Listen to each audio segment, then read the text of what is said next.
Bonjour à toutes et à tous et bienvenue dans cette vidéo dédiée au coffret Esthète 2025 de Chef d'œuvre. C'est un véritable plaisir pour moi à l'aube de cet été de vous embarquer dans les paysages époustouflants, je pense qu'il n'y a pas d'autre mot, de la Tenuta di Valgiano, province de Lucques. On est vraiment dans les très beaux territoires de la Toscane et surtout sur une propriété totalement incontournable dans ces paysages-là. Alors, je ne sais pas si vous avez prévu d'aller en Toscane ou de rêve, si vous avez des rêves de Toscane, mais en tout cas, je vous garantis que la Tenuta di Valgiano et ce grand vin que vous allez déguster aujourd'hui va être pour vos sens un véritable choc sensoriel. Ça l'a été pour moi et ça a été évidemment une magnifique découverte de propriété parmi la Toscane viticole et ses grands vins de la région. Alors, quand on pense évidemment à la Toscane, on pense Chianti, on pense Brunello di Montalcino évidemment, mais on pense un petit peu moins à ce secteur un peu différent, un peu plus préservé, un peu plus sauvage. Sauvage, c'est le mot que j'utiliserais pour qualifier la Tenuta di Valgiano, où on fait du blé, où on fait du miel, des fleurs, on fait plein de choses. C'est un endroit assez féerique en fait. Et c'est Laura Di Colombiano qui est aujourd'hui la maîtresse, la visionnaire en fait de cette propriété extrêmement préservée, extrêmement qualitative, qui sculpte chaque année un très grand vin avec cette cuvée assez remarquable. Vous allez voir en dégustation. Alors dans le verre, c'est un assemblage particulier cette cuvée puisqu'on met un peu évidemment en avant le Sangiovese, mais il y a aussi d'autres cépages. La Syrah fait partie un petit peu de l'assemblage, 20%, et elle est complétée par d'autres. Ce qui est intéressant en fait, vous allez voir, c'est le sentiment d'harmonie et non pas de sentiment variétal sur cette proposition, avec une fraîcheur dynamique incroyable et aussi des tanins extrêmement poudrés, sculptés, surtout dans le beau millésime 2017 qu'on a choisi dans votre coffret. Alors je vous invite à passer à la dégustation évidemment parce que planter le décor c'est imaginer les cyprès, les oliviers, etc. Mais dans le verre vous allez voir c'est extrêmement communicatif. Alors première chose, ce que je voulais saluer c'est la maturité contenue de ce millésime qui a été extrêmement chaud, extrêmement puissant pour le reste de la Toscane. Ici, quand on met le nez dessus, on ne sent pas du tout que c'était confit. Ça, c'est peut-être aussi les vertus d'une grande viticulture, de choix drastiques de qualité et de vision sur la date de vendange qui était très importante sur cette vendange chaude en Toscane. Au nez, pour moi, on est dans les baies sombres acidulées, on a des petits relents de grands vins de Bordeaux sur la rive gauche, vous savez, avec le Cabernet qui chante un petit peu comme ça dans le fond du verre, mais il n'y en a pas. On a l'impression qu'il y a ça, entre guillemets, mais on sent la percussion acidulée des sensations un peu fraîches du Sangiovese. On a cette petite touche fumée qui fait partie un petit peu des codes aromatiques du cépage. Ce côté thym, laurier, ces herbes un peu capiteuses très typiques de Méditerranée. Et puis derrière, on a un élevage sur le graphite, le sombre, le petit côté suite cheminée remarquable qui fait que bon, on a affaire à un grand vin, c'est incontestable. Non pas un grand vin avec des ambitions boisées, mais un boisé qui accompagne merveilleusement en fait une matière complète. En bouche,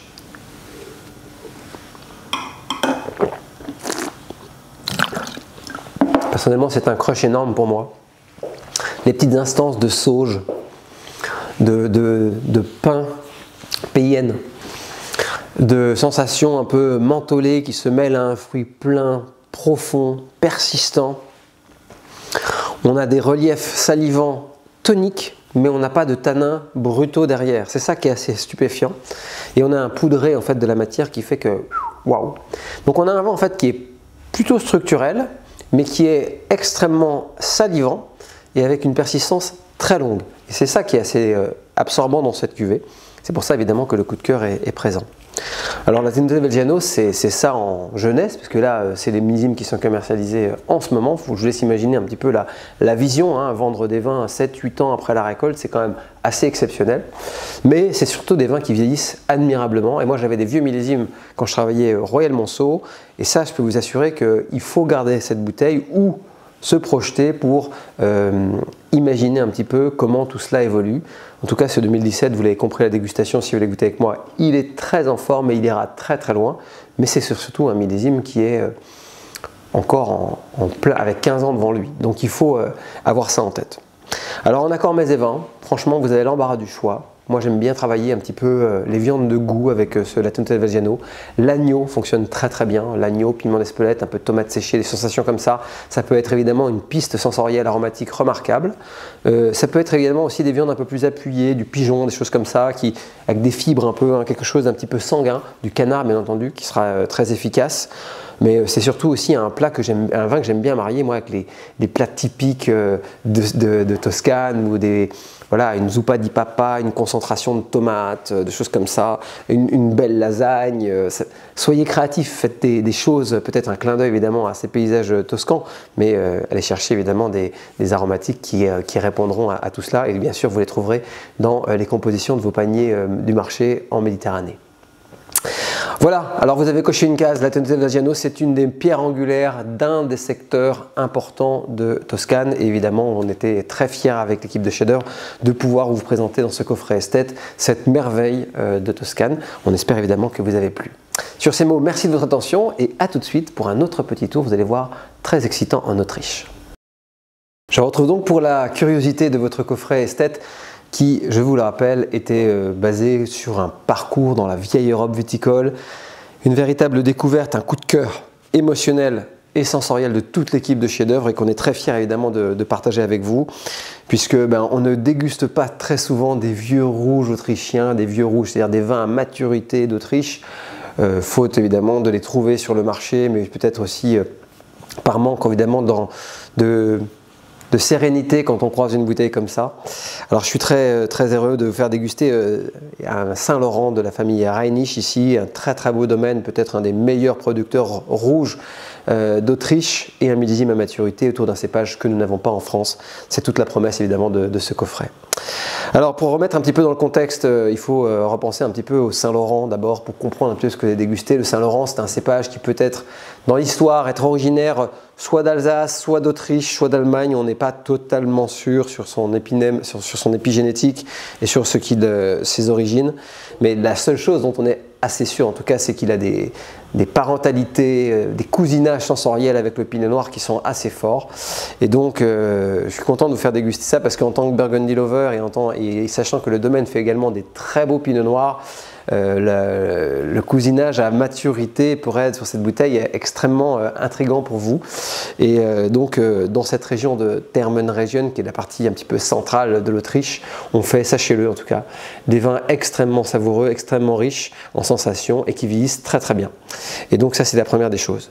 Alors on parle évidemment d'une propriété aussi extrêmement préservée, à cœur de coteau, avec un environnement autour de cette parcelle assez particulier, beaucoup de bois, de forêt.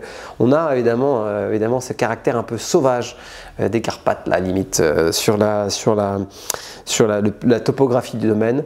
Et puis une vision tout à fait bourguignonne, des barriques aussi qui viennent de Bourgogne. Donc quelque chose qui fait que dans le verre, après quelques années, il y a quand même un petit cousinage qui s'installe avec certains paysages aromatiques de Bourgogne. En tout cas, c'est un 2013 que vous avez dégusté, millésime tardif, plutôt une vendange, voilà, comme en France, chez nous, d'octobre, et qui a permis évidemment d'amener le Saint-Laurent sur un ahoutement des peaux et des pépins relativement complet, et qui permet d'avoir aussi conservé un fil conducteur bien acidulé et quelque chose, vous allez voir, d'assez complexe aromatiquement. En tout cas, nous on a été sous le charme de ce millésime à maturité, on voulait le partager avec vous. C'est évidemment un vin à prendre, peut-être à mettre une chaussette et à emmener dans une soirée dégustation à l'aveugle chez des amis passionnés, parce qu'il serait très difficile à mon sens de dire que c'est du Saint-Laurent en Autriche. Au nez, vous allez voir, on a des codes aromatiques qui rappellent évidemment la côte de nuit, la Bourgogne bien sûr, hein, des sensations avec, on sent ces toasts fins, des petites barriques bourguignonnes type François Frère, ces petits rappels un petit peu grillés fumés qui habitent un petit peu le fond du verre. Derrière, c'est une baisson un peu plus... voilà, le Saint-Laurent par rapport au Pinot Noir, c'est un petit peu plus sombre, c'est un peu plus sur la terre retournée, des sensations qui sont un petit peu plus... terrienne, plus tellurique comme sensation. On a ce caractère un peu terre humide, terre retournée qui commence à venir au bouquet. Et donc ce réveil automnal des saveurs. En tout cas, moi j'ai été happé par ce nez qui a à la fois de la fraîcheur et à la fois une complexité automnale.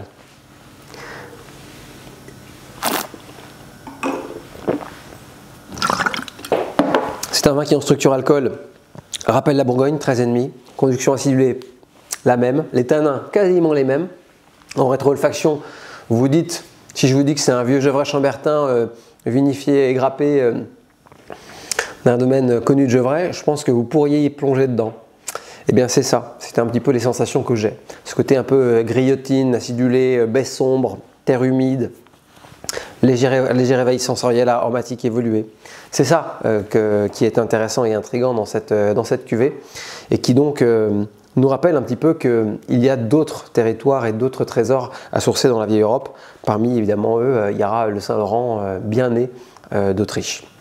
Alors évidemment c'est un vin expérience, je voulais vous proposer ça, ce sont les dernières bouteilles du domaine, ça vient de l'Oenothèque du domaine. C'est un vin que je vous invite à regarder comme étant évidemment un laboratoire à curiosité pour aller chercher d'autres cépages locaux, d'autres plaisirs. Le Zweigel par exemple, très intéressant comme cépage, mais il y a évidemment d'autres paysages sensoriels à explorer. Et donc si vous êtes curieux et que vous aimez la diversité dans votre cave, pensez à regarder un petit peu ces vins avec sérieux. En termes de valorisation, c'est comme un beau village de Bourgogne, mais ça les vaut. Et je pense que là, vous avez la démonstration dans le verre. Et je crois que désormais, évidemment, quand on pense à tous ces paysages de la vieille Europe, on doit cultiver évidemment ce goût de la nuance, de la différence et peut-être aussi évidemment du plaisir rassembleur, comme le propose ce millésime 2013. Alors à boire évidemment avec tout ce qu'un grand pinot noir aurait pu accueillir, une côte de veau sautoir, des beaux champignons, un jus court, plein de choses. Ne vous faites pas trop de nœuds au cerveau pour ça. C'est un vin relativement diplomate en tanin, fondu, qui permettra de marier pas mal de choses, des volailles, des choses comme ça. Donc ne soyez pas évidemment trop stressé sur l'ouverture, mais mon conseil c'est évidemment de lui mettre un plat raffiné, une texture fine et surtout après d'être concentré avec des amis passionnés pour refaire le monde après la fin de la bouteille. Voilà pour ce coffret esthète du mois de juin 2025. J'espère que ces deux bouteilles et cette balade dans la vieille Europe vous a plu. Je vous récupère le mois prochain, c'est promis, sur des véritables trésors de notre propre hexagone. Sur ces mots, à très vite et à bientôt autour d'un verre.